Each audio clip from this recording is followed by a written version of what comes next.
Hai, Assalamualaikum. Saya Nabil Zuhaili, merupakan salah seorang instruktor di FHPK Fitness Lab.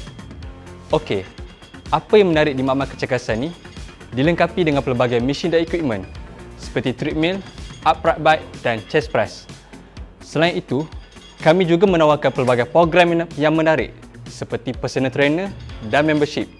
Kerana untuk akses ke dalam makmal ni, anda perlu mendaftarkan diri sebagai keahlian. Dan jangan risau, kerana harga pasti mampu milik. Selain itu, waktu operasi di FHPK Fitness Lab bermula pada pukul 8 pagi sehingga 10 malam. Dan pada hari Ahad dan Rabu merupakan sesi untuk wanita, manakala untuk Selasa dan Khamis adalah sesi untuk lelaki. Jadi anda jangan bimbang sekiranya berlaku percampuran lelaki dan wanita. Jadi tunggu apa lagi? Jom ramai-ramai ke FHPK Fitness Lab.